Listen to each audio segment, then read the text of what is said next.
E a partir de agora vamos ter um momento especial aqui em nosso programa, um momento que eu estava esperando já há muito tempo, que é a presença do nosso desembargador Mário Roberto Cono de Oliveira. Eu acertei, né, doutor? Acertou. Olha que prazer imenso ter alguém como o senhor, você, já que me autorizou aqui, doutor, porque pelo pouco que eu conheço da sua trajetória, e a gente está tendo a oportunidade hoje de conhecer mais da sua essência, eu já percebi o ser humano fantástico que existe aí. Então eu fiquei impressionada e muito honrada de poder ter você aqui com a gente. Prazer é meu. Espero, pelo menos, satisfazer uma parte dessa expectativa toda. Correspondendo, não? Corresponder um pouco. Acho que andaram mentindo para você. Ah, não. Mas olha, é um prazer. Sou baseada em fatos, né? Tem lá, eu fui pesquisar. Doutor, olha, eu tenho certeza que pelo cargo que você ocupa, essa curiosidade para saber como ocupar um cargo tão importante, um cargo onde você impacta diretamente na vida, direta e indiretamente na vida de muita gente. Então, assim, conhecer como que funciona, como tudo isso começou, como foi esse processo, essa trajetória, é muito interessante porque a gente consegue ter uma conexão maior, né, com isso e uma segurança maior também de ter pessoas que têm essa essência lá ocupando o cargo de desembargador. Então eu gostaria de saber um pouquinho do início de tudo isso. Bom, na verdade, quando fazendo o segundo grau, não pensava sequer em fazer direito, embora fosse o sonho do meu pai. Tinha 2 filhos, o sonho que o mais velho fosse médico, o segundo que era eu fosse advogado, não falava em ser juiz. Nenhum dos 2 queria, mas no fim ele estava certo, o mais velho é médico em Brasília e agora, hoje, ocupa o cargo de desembargador aqui em Mato Grosso. E uma vontade dos pais. Era vontade principalmente do meu pai. Olha só. A minha mãe queria ver os filhos formados e estabilizados. Sim. Né? Meu pai tinha realmente esse sonho de que um fosse para o ramo da medicina, o outro para o ramo do direito. Olha que interessante isso. E acabou sendo, embora pegamos nós 2 caminhos diversos, eu estava no caminho realmente da comunicação, fiz o curso de segundo grau redator auxiliar, trabalhava na Rádio Paranavaí. Eu fiquei impressionada, doutor, quando você me contou um pouquinho antes de iniciarmos a entrevista, que você gostava de comunicação. Porque a comunicação, ela é contagiante. Contagiante. Ela, sim, realmente, ela te envolve de uma forma que você fala, nossa, agora o direito é totalmente diferente. Apesar de ter, assim, uma certa conexão, porém, você tem a comunicação, você lidar com mais pessoas, o direito é um pouco mais solitário, né? O direito depende muito vamos dizer assim, do tipo de ser da pessoa que milita. Né? O advogado, o juiz deveria ser-lo também, todos os operadores de direito são um comunicador por natureza, porque nós conversamos muito, seja oralmente ou seja escrevendo a palavra, digitando. Né? Nós comunicamos demais. Sim. Nós temos como ferramenta a comunicação. É algo importante essa comunicação, inclusive, né? Perfeito. Se fazer entender.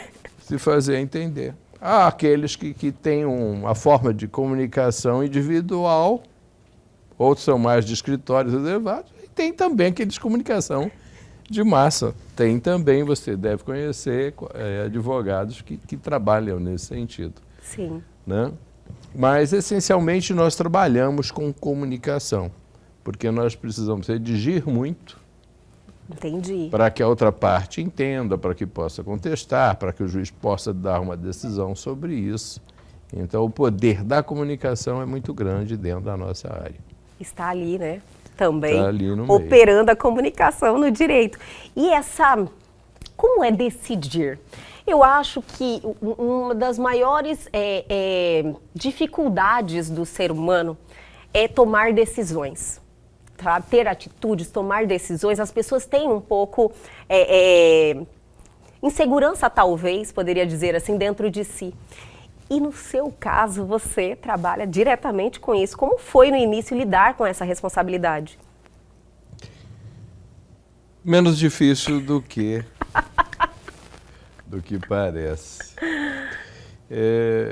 Embora de curta duração, minha vida de advogado foi 3 anos e pouco, foi o tempo suficiente para prestar. 3 anos? É o tempo necessário para prestar o primeiro concurso. Tá? E como advogado, eu ganhei algumas ações, estava começando bem. Eu formei em março de 88, em junho teve o concurso interno na Caixa Econômica do advogado, e em agosto era advogado da Caixa. Olha Então só. foi uma coisa assim, muito rápido. E praticamente só tive um cliente, foi a Caixa Econômica Federal.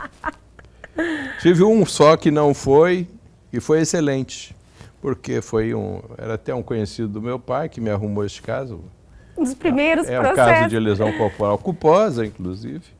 Eu fiz uma contestação, mas essa peça serviu para contar o tempo necessário para me inscrever para o concurso. Olha então, ela tem um ponto importante nessa história. Mas, como eu estava dizendo para você, como advogado, o advogado, necessariamente, ele tem que ser parcial. Ele é contratado por um cliente para defender os seus direitos. Então, ele tem que ser parcial. Quer ser imparcial, vai ser magistrado, promotor, né? E essa parcialidade, com essa parcialidade eu ganhei algumas ações que eu achava injusto. Eu não ficava satisfeito, eu não ficava bem. Tinha aquele conflito? Entre ganhar e por que ganhei, ou seja... Entendi. Né? Ganhei, puxa, legal, mas não foi legal porque não é justo. Então, para mim, talvez tenha sido mais fácil decidir... Entendi. Do que ser parte, do que Realmente, advogar a favor da parte. Talvez, não diria, eu não sei se é a palavra certa, uma flexibilização moral que às vezes você tem que ter através da advocacia. Com certeza. Porque você precisa defender o seu cliente. Precisa. Como juiz, não. Você quer fazer justiça. Basta você lembrar de que, por exemplo, no caso, quando a gente fala de advocacia, sempre pensa na parte criminal, vamos pensar na parte criminal. Se o advogado não faz o seu papel, o juiz tem que interromper aquele processo, substituir o advogado, encaminhar a ordem, pedir que mande outro. Verdade. Porque todos têm que ter direito à defesa. Então, ele precisa de alguém parcial. Né? O advogado tem que ser um... E nessa trajetória, doutor, porque você impacta na vida de muita gente, né? Então, eu acredito que vai acontecendo um amadurecimento na profissão. Como juiz, o doutor ficou quanto tempo como juiz? 27 anos. 27 anos, meu Deus do céu, é muito tempo. Então, e você... Eu entrei criança, brincadeira.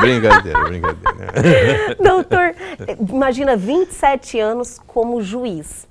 É uma maturidade. E você exercita a humildade o tempo inteiro também, né, doutor? Na verdade, o que deve acontecer não é exercício da humildade, é o reconhecimento do ser humano que há em cada um. Não é o fato de você galgar ou ser agraciado com uma posição que isso lhe faz diferente. Continuamos ser humanos, com qualidades, com defeitos, o juiz tem defeito, né? Tem erros. O que não pode existir é vontade de errar, dolo, né, na sua conduta. Mas o errar é próprio do ser humano, então pode acontecer. Mas o juiz tem que saber que,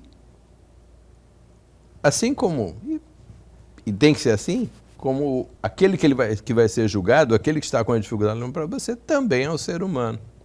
Sim. E isso é importante para a população saber também, que o juiz é um ser humano como todos os outros, mas naquele momento, seja porque ele batalhou para conseguir esse cargo, está ali, seja por quais motivos ele ocupa aquele espaço, ele tem essa missão, essa obrigação, mas é um ser humano. Certeza. Inclusive com sentimentos, né? Muitas vezes e se criou muito essa figura naquele juiz sisudo, aquele juiz que... acima do bem e do mal, sabe?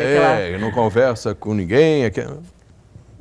Eu acho totalmente incoerente. Mas existe, muitos assim. Existe. O desembargador Mário Kono é diferenciado. Tipo, eu acho que a humanidade que o desembargador tem, eu acredito que também por lidar no criminal, eu acho que foi um exercício muito grande dessa humanidade, né? Porque existem pessoas ali que precisam evoluir muito e você está em um papel que pode realmente trazer essa pessoa para essa realidade, impactar de uma forma positiva, recuperar realmente, inclusive um projeto que o doutor faz, que é da justiça terapêutica, é isso? Isso. Eu vi, eu pesquisei, doutor. Eu achei interessantíssimo. Você lida com seres humanos. O juizado especial criminal, ao contrário das várias criminais comuns, o que menos você encontra lá é bandido. Sério, doutor? Quando chega um bandido, você fica meio sem saber o porquê que ele apareceu ali. Nas poucas vezes que eu vi, é porque brigou dentro da cela, teve um problema, e resolveram levar o caso até o judiciário. Normalmente resolve entre eles. Entendi.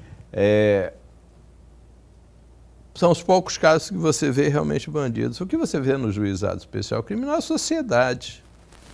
É a briga entre vizinhos. Entra lá um crime de ameaça. O vizinho ameaçou o outro. A menos que a pessoa sofra de algum transtorno mental ou esteja sob efeito de alguma substância psicoativa, ninguém sai ameaçando o outro ou xingando o outro de graça. Sim. Alguma razão tem que ter. Entendi. Então você tem esse papel de descobrir o que está por trás das entrelinhas. Chega lá um caso de ameaça. Mas o que originou a ameaça? Aí você vai ver o vizinho ameaçou o outro por quê? O telhado do vizinho, quando chove, despeja água na parede dele, que dá infiltração, ele já conversou com o vizinho não tomou nenhuma providência.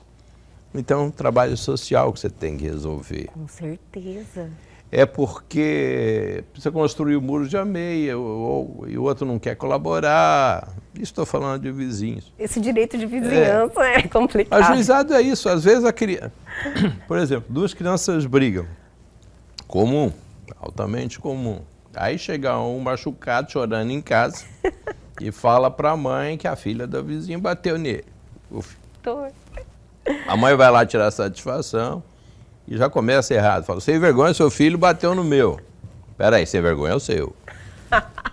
Dali começa uma briga, envolve os pais, envolve parentes, envolve não sei o quê, mas as crianças estão brincando dali meia hora junto, uma hora, estão jogando bola, E a briga continua. Continua, até chegar no judiciário. Então você tem que fazer essa pacificação social. Falando...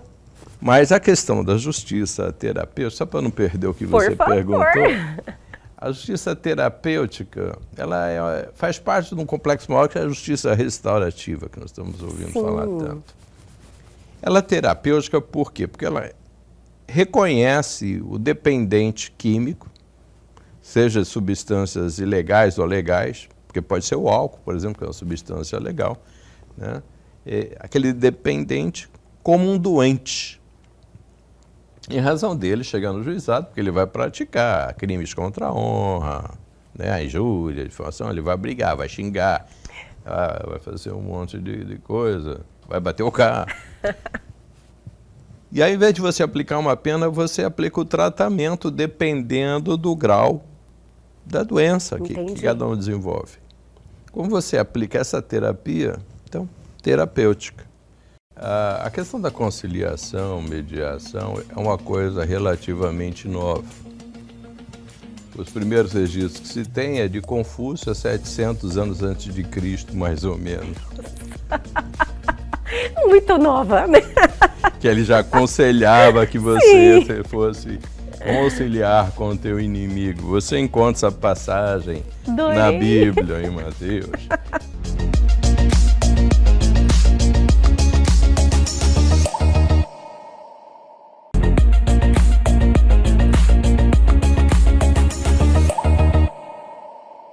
Doutor, tem a questão, o senhor falou desses conflitos que acontecem e que chegam ao judiciário.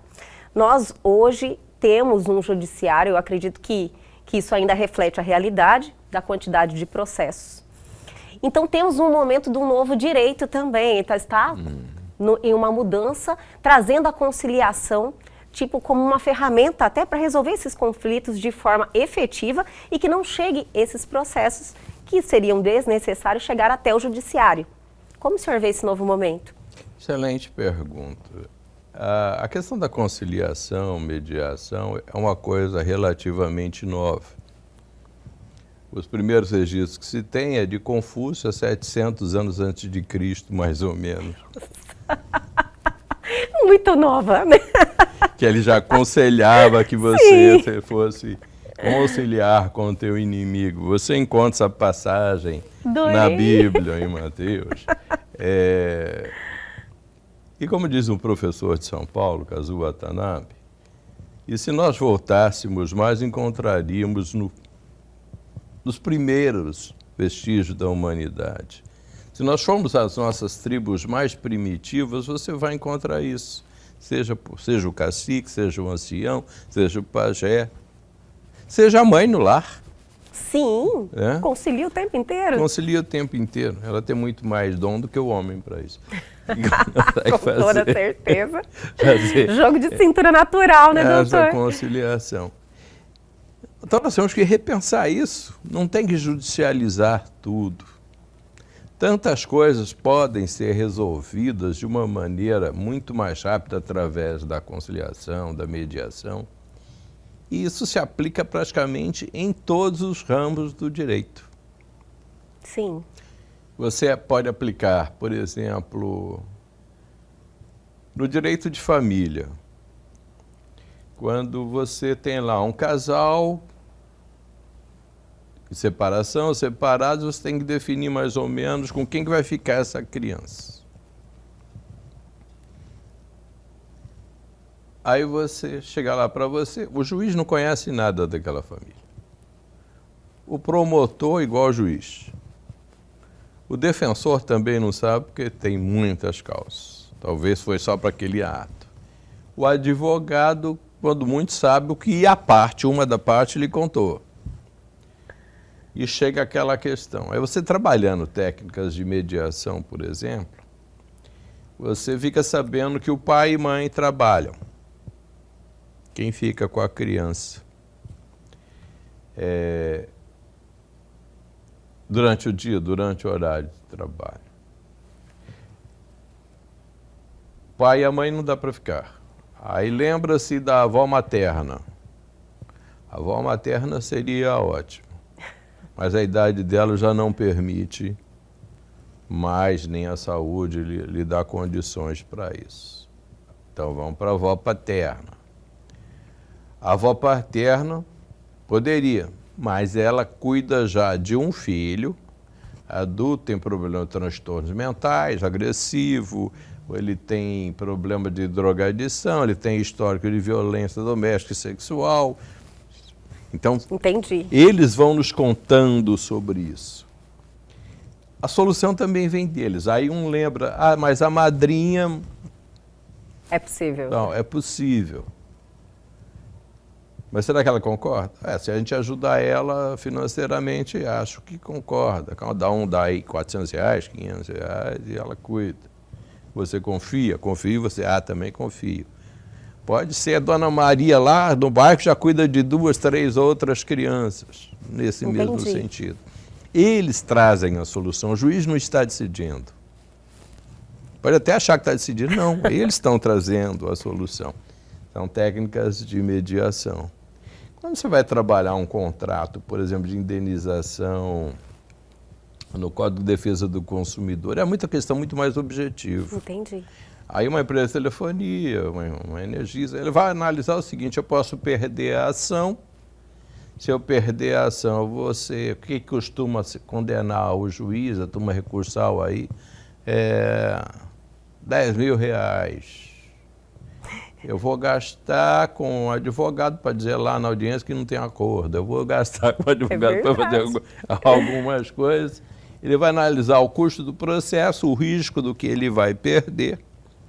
Estou dizendo, não é meu, não. Isso aí realmente... Eu entendo. São coisas... Está num livro do Minos Fux, inclusive, que ele faz até o cálculozinho matemático. Então, ele vai ver mais ou menos até a margem que ele tem de negociação.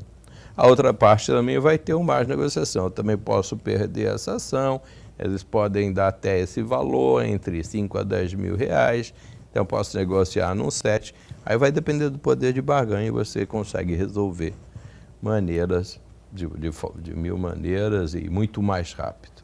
Muito mais efetivo também, né, doutor? Resultado útil, efetivo, né?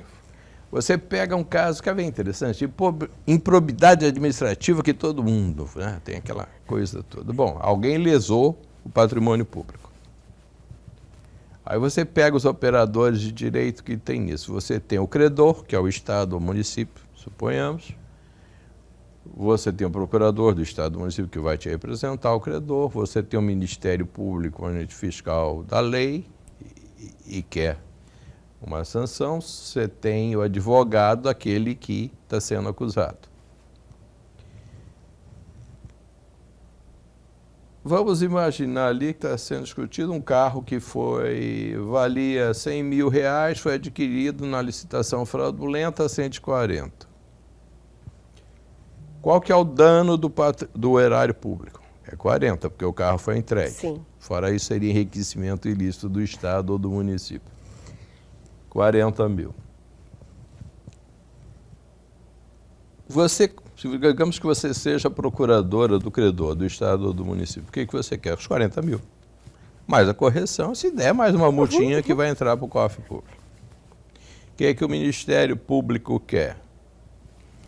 Que seja feita a devolução, recomposição do erário público e alguma medida, talvez, de caráter pedagógico. Sim. Aí o que quer o advogado réu e o réu?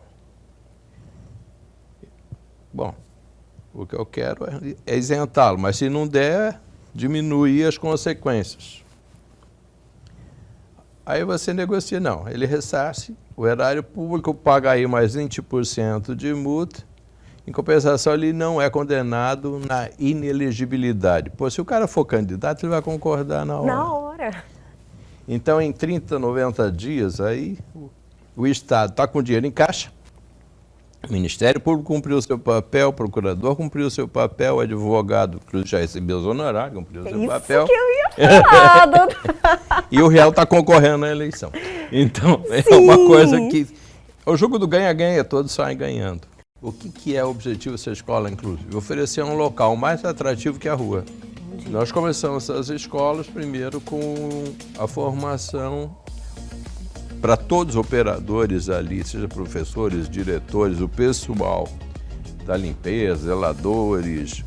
Preparados. Para fazer um trabalho de mediação escolar, para eles começar a aprender e ouvir.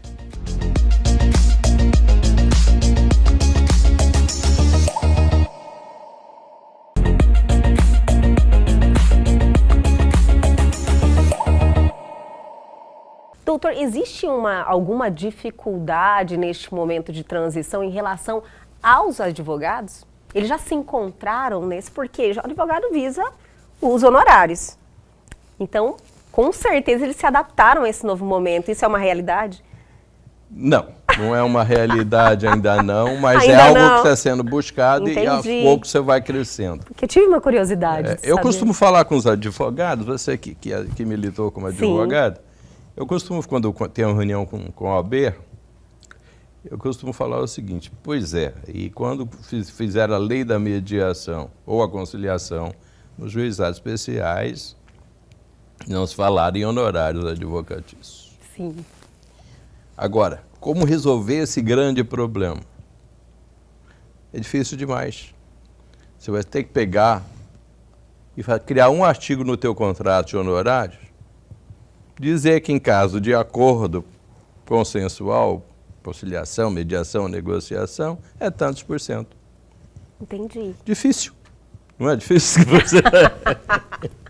Realmente então, é simples, mas... Muitas vezes complica o que é fácil. Eu acredito que talvez... Aí você como advogado, só para terminar, você como advogado, você chega para o teu cliente e fala, bom, pelo que você me contou, o teu caso aqui... E pelo que tem entendido os nossos tribunais, o senhor tem uma grande chance de ganhar, uma média de 60%, 70%. é provável que daqui entre pouco tempo, 7 ou 8 anos, você consiga receber. Se tiver bens no final.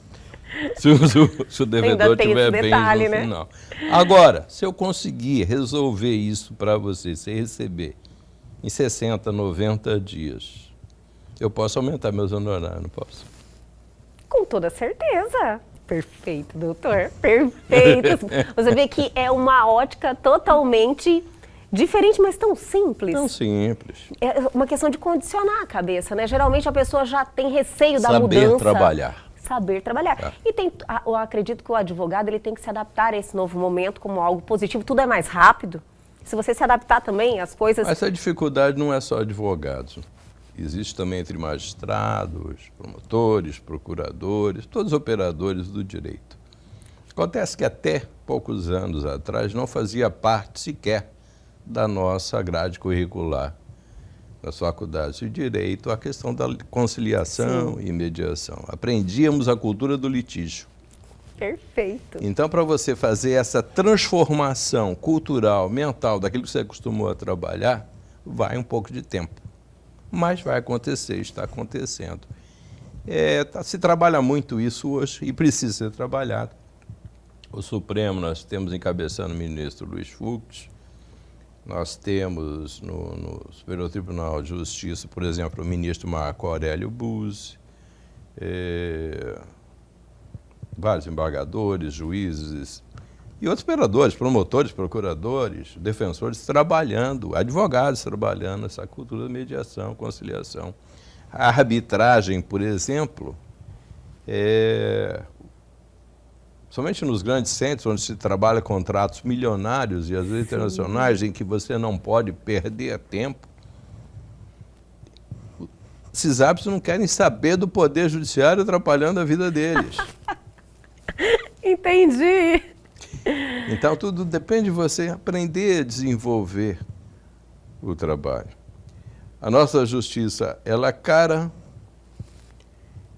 ela é morosa e ela não é eficiente. Infelizmente, essa é a realidade. Não por culpa dos magistrados, mas por culpa do próprio sistema de justiça, essas leis processuais, a forma de desenvolver dos advogados, dos promotores, defensores, e os procedimentos que o juiz é obrigado a seguir, muito moroso. E quando eu brinquei para você, depois que eu falei, não, na hipótese, daqui 7, 8 anos, se o devedor tiver bens ainda, você recebe, né? Então, nós temos que modificar, temos que mudar essa cultura de justiça. Justiça tardia não é justiça, já falava Rui Barbosa e a coisa antiga, mas continua. Por mais que se aumente o número de juízes, não vamos atender o número de demandas, porque a sociedade cresce. Então, nós temos que procurar resolver de formas conciliatórias, com técnicas. Isso, quando fala conciliatória, não é chegar e falar, não, amigo, vamos fazer um acordo aqui. Não. Muitas vezes dá sim, mas muitas vezes é preciso que haja uma terceira pessoa intervindo, fazendo a conciliação, ou fazendo a mediação, ou a negociação, depende da técnica empregada. Eu costumo dizer para os mediadores, conciliadores, que essa técnica é relativa, às vezes começa na conciliação, vai para a mediação, termina na oração, mas resolve. O importante é resolver. Doutor, o nosso país, ele tem uma estatística de ser, eu acredito que a última vez que eu consultei era o segundo país em maior número de processos. Isso continua? Por juízes, né? Sim. Eu acredito que continua sim. Nossa. E deve aumentar. Nós temos inúmeras... Deve aumentar? Deve. Nós temos inúmeras faculdades de Direito, que a cada semestre lançam milhares de bacharéis que vão prestar o exame da ordem. Sim. Nem todos passarão, mas muitos passarão e vai. Entrar para o mercado. Então, até para quem, isso eu estava falando esses dias nas faculdades, até para quem está começando, tem que ter essa nova visão. Você não precisa necessariamente passar pelo Poder Judiciário para fazer justiça e para chegar a um resultado economicamente viável às partes e ao advogado. Então, procurar alternativas, procurar formas de solucionar conflito, porque a parte quer é o conflito solucionado. Com certeza, é o que eu sempre falo, o processo é como você estar arrastando correntes, algo que pesa na sua vida. Com certeza. Não é verdade? Então, quando você resolve aquilo, é uma libertação. As pessoas têm que entender isso, solucionar através da conciliação. Ao meu ver, lógico que eu não estou mais advogando há um bom tempo, mas eu acredito que seja a melhor solução. E o que satisfaz também mais as duas partes, doutor? Isso que eu entendo. Quando você resolve um conflito de forma consensuada, negociada, até o cumprimento daquilo pela parte que se obrigou é mais fácil, porque ela fez um acordo de acordo com a capacidade financeira de pagamento que ela vai poder honrar. Sim. Doutor, o senhor, você, sempre teve um grande envolvimento em relação aos jovens e às drogas. Sempre trouxe uma consciência, eu acredito, nas pessoas, nos responsáveis, e em trazer informação para que a gente mudar essa realidade que hoje ainda podemos dizer que ainda a incidência de número de jovens que entram no mundo das drogas por curiosidade, por N motivos, ainda é muito grande. Como estamos hoje? Uma loucura. Uma loucura. Na verdade, na minha atividade, eu comecei na parte da repressão, condenando traficantes, né, muitos. Depois, no juizado especial criminal, que não tinha traficante, mas tinha muitos usuários, era identificado. Aí trabalhamos muito o ramo do tratamento e ajudando as famílias, mães principalmente, porque a mãe é a última que abandona qualquer pessoa, né? Sofre.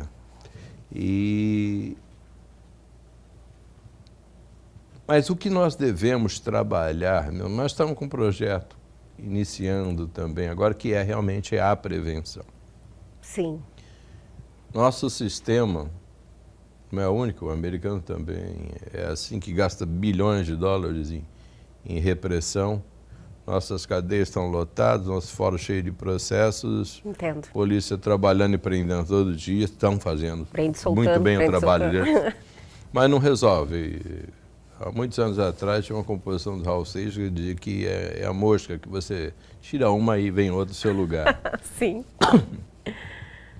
Nós não vamos conseguir fazer com que a droga chegue até os nossos jovens. Já estamos tentando isso direto. Não que não seja necessário continuar, tem. Mas nós temos que começar a trabalhar ao contrário, ou seja, que nossos jovens não cheguem à droga. Entendi. Recuse. Para isso nós temos que criar mecanismos, né? Hoje você falar em igualdade social, melhoria de condições de vida, etc., já foi tão falado e nada feito que até parece utópico. Fica muito distante, né, doutor? Parece utópico, né? Muito bom agora, a época de política, pelos políticos usarem isso. Depois não fazem nada. Nada se concretiza, né? Nada se concretiza. Mas nós estamos trabalhando agora em parcerias. Essa é uma parceria com a Secretaria Municipal de Cuiabá, com 2 escolas. Devemos, semana que vem, dar uma olhada a pedido da Prefeitura de Poconé e de Livramento, para ver se a gente começa. Algumas lá são as escolas inclusivas. Olha que interessante. O que é o objetivo dessa escola inclusiva? Oferecer um local mais atrativo que a rua. Trazer outra perspectiva. Trazer outra perspectiva. E o que é necessário para isso? Então, nós precisamos criar ambientes adequados, onde o aluno possa ter uma escuta ativa, onde pode ser identificado logo nos primeiros momentos alguns problemas que a criança vem desenvolvendo. Por exemplo, você vai ver uma escola, uma região muitas vezes economicamente financeira fraca, você vai ver crianças com problema de dentição. Criança com problema de dentição não se alimenta. Sim. Criança mal alimentada não estuda. Então, é uma cadeia, né? Então tem que trabalhar isso. Aí você começa a ver uma criança que chega lá, que ela própria está se automutilando, se cortando. Não é normal. Então você tem que ter uma visão, uma atenção especial para saber, através de um sistema multiporta, e tratar. Por exemplo, identificou, através do sistema multiporta, talvez um psicólogo vai saber, conversar com a criança, ver o que está acontecendo.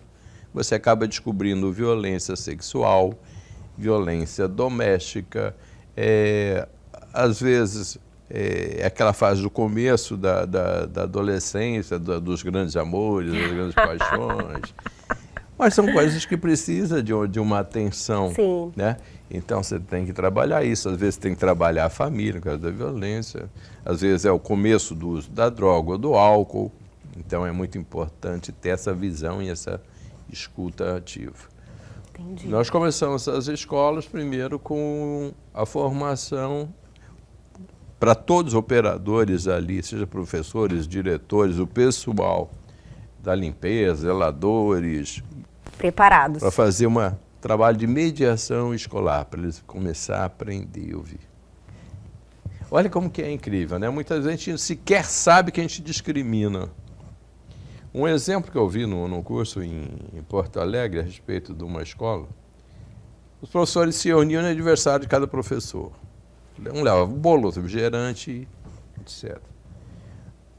Aí cantava os parabéns, terminava aquilo, aí vinha o rapaz, a moça da limpeza, e eles doavam aquele resto de bolo, refrigerante.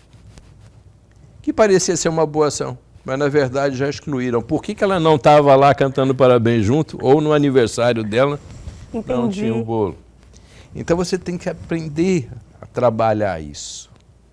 A ter uma escuta ativa com os alunos, ouvir o que eles querem, o que está acontecendo, por que eles reclamam ou estão rebeldes. Sim. Então você faz trabalho de escuta ativa, depois implanta-se curso de círculos de paz, onde que a própria escola consiga resolver com todos os integrantes os seus próprios problemas. Aí você traz a comunidade para ajudar na reconstrução das escolas, para fazer biblioteca, sala de computador, sala de brinquedo, brinquedoteca, de esportes. Né? A própria comunidade, ela tem essa questão de pertencimento, vai incluindo. Isso você vai trazendo a criança, aí ela começa a ter algumas coisas que lhe agradam. Vai despertando, né? Que não é só a aula em si. Sim. Mas ele tem esporte, ele tem uma arte, ele tem uma participação, ele tem uma integração que deixa mais interessante do que estar na rua. Aí você oferece opções, depois você pode partir para cursos técnicos, profissionalizantes. Você oferece visões para que ele possa, aí sim, ter condições de escolher o seu caminho. Alguns vão... Continua do mesmo jeito, né? Continuar. Mas não dá para você resolver o problema do mundo, mas dá para reduzir bastante. Então, é essa prevenção que é necessário, a participação. Maravilhoso. Todo esse momento de grandes mudanças foi uma evolução e a pandemia acelerou esse processo aí muito? Acelerou. Realmente é uma evolução e a pandemia realmente trouxe uma aceleração que não volta atrás. Acho que uns 10, 20 anos ainda pela frente, queria. Não vai retroagir. Sim. Né? Isso não é só poder judiciário, isso aí é todo setor público e privado.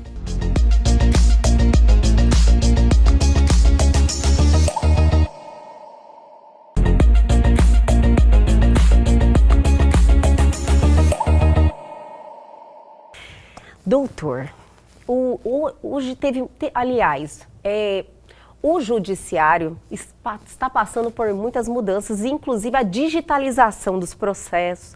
Agora com a pandemia... Nós já estamos todos digitalizados, né? né? Agora já está 100%? Sim. Audiências agora são todas... Essa gestão, presidente, corregedor, eles conseguiram chegar a esse ponto. São todas virtuais agora, então muita celeridade. Tem a questão da conciliação que nós já falamos, então todo esse momento de grandes mudanças foi uma evolução e a pandemia acelerou esse processo aí muito? Acelerou.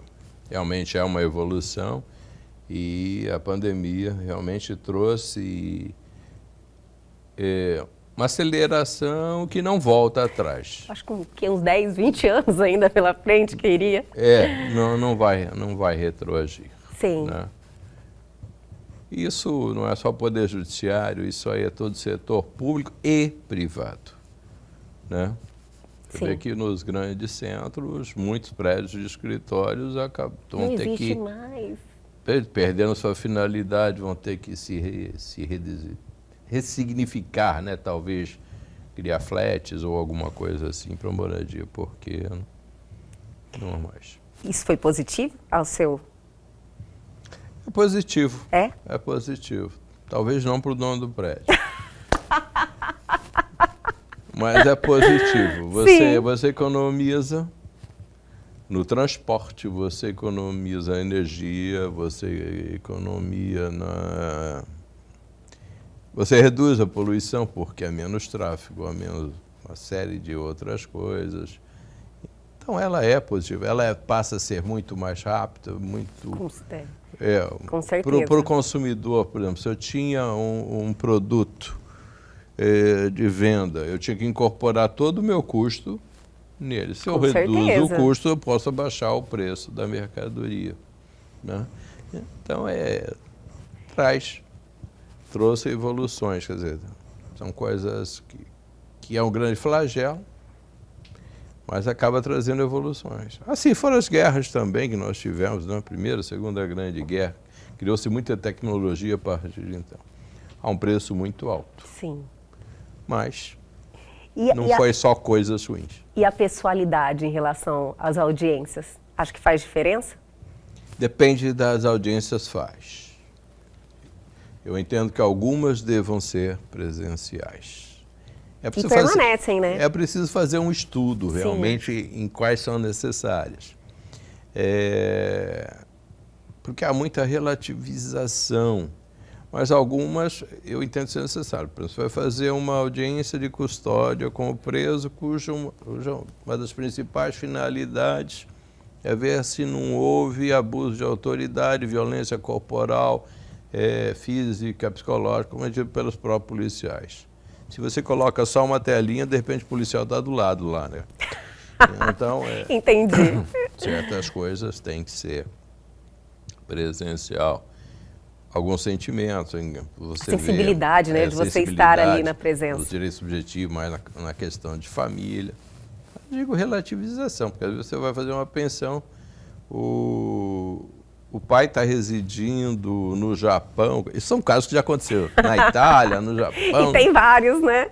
E acaba resolvendo. Ele não teria condições de vir. Sim, isso é verdade. Mas ele tem condições de hoje se faz tudo pela internet, consegue repassar o recurso para aquele filho. O ônus e o bônus sempre, né, doutor? Na vida é assim. E como é estar agora ocupando o cargo de desembargador depois de 27 anos, né, como juiz, continua decidindo, né, mas em segunda instância. Como estão esses 3 anos como desembargador? Eu não sei, acho que... Mudou alguma coisa? Acho que trabalhando mais. Por mérito, né, ocupando esse cargo por mérito, e acaba sendo um reconhecimento, né, de tanta coisa boa, tanta transformação. É uma satisfação, cada progressão que você tem em qualquer carreira é uma satisfação, é uma realização, né? Sim. O desenvolvimento do né? teu trabalho. Só não pode achar que isso lhe... não pode achar que isso lhe suba a cabeça ou que lhe tire a responsabilidade, ou, como você disse, a humildade, na verdade. Eu acho que a pessoa é o que é. Quando ele perde a humildade, na verdade não perdeu, ele passou a mostrar o que era. Perfeito, eu concordo plenamente, doutor, é isso aí mesmo. O doutor é de direto e reto, né? Mas foi, assim, especial demais esse momento, de verdade. Eu estava muito ansiosa por esse bate-papo e eu, assim, me surpreendi, superou as minhas expectativas, de verdade. Foi um momento de uma troca que sempre me engrandeceu e tenho certeza que muitos que estão nos assistindo hoje sentiram a mesma coisa e também uma segurança de ter alguém como você ocupando esse cargo. Então, assim, foi uma honra muito grande ter você aqui. Muito obrigada e volte sempre aqui, por favor, para nos trazer aí essa energia. Foi um prazer, eu que agradeço. E quando puder, nós voltaremos sim. Muito obrigada, doutor. E o Elgue Você de hoje fica por aqui. Eu amei este programa, mas amanhã nós estamos de volta sempre às 21h30. Perdeu algo? Quer entrar em contato com a gente? Atenção, oportunidade. Pegue o seu celular agora e aponte a sua câmera ao QR Code que está aí na sua tela. Vá direto ao nosso Instagram ou para o nosso canal no YouTube e este programa já está lá à sua disposição. Aguardo vocês amanhã aqui na TV Pantanal, canal 22.1.